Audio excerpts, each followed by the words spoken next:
চট্টগ্রাম বিশ্ববিদ্যালয়ের ছাত্র ও হল সংসদ নির্বাচনে প্রাথমিক প্রার্থী তালিকা প্রকাশ করেছে নির্বাচন কমিশন। প্রকাশিত তালিকায় মোট বৈধ প্রার্থী 912 জন। অবৈধ ঘোষণা করা হয় 19 জনের মনোনয়ন। আর হল সংসদ নির্বাচনে কোনো প্রতিদ্বন্দ্বী না থাকায় 24 প্রার্থী বিজয়ী হচ্ছেন। এর মধ্যে নারী প্রার্থী 21 জন।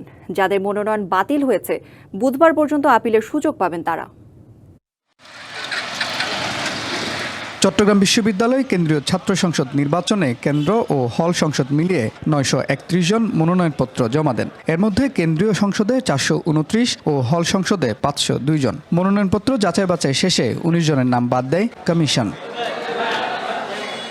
ভিপি পদে 23 জন ও জিএস পদে 21 জন মনোনয়ন জমা দিয়েছেন। আর হল সংসদের একক প্রার্থী থাকায় বিনা প্রতিদ্বন্দ্বিতায় নির্বাচিত হয়েছেন 24 জন। আর শামসুন্নাহার হল সংসদে খেলাধুলা ও ক্রীড়া সম্পাদক পদে কোনো প্রার্থী মনোনয়নপত্র জমা দেননি, ফলে পদটি ফাঁকা থাকছে।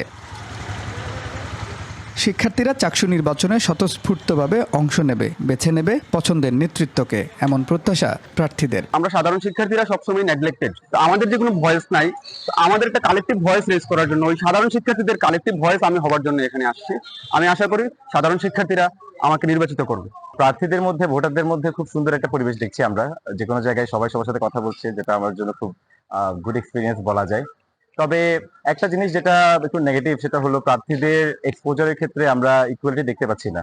যাদের মনোনয়ন বাতিল হয়েছে তারা আবেদন করতে পারবেন বুধবার পর্যন্ত। মনোনয়নপত্র যাচাই বাছাই কমিটিতে আমাদের 19 জন ছাত্রের মনোনয়নপত্র প্রাথমিকভাবে বাতিল হয়েছে। 24 জন ছাত্র ছাত্রীর মতো বিনা প্রতিদ্বন্দ্বিতায় নির্বাচিত হয়েছেন। আমি বলবো না হবেন, যদি কিনা তারা প্রার্থিতা প্রত্যাহার না করেন। আগামী 25শে সেপ্টেম্বর প্রার্থীদের চূড়ান্ত তালিকা প্রকাশ করবে নির্বাচন কমিশন। ভোট গ্রহণ 12ই October. Mujibul Haque, DBC news, Chittagong.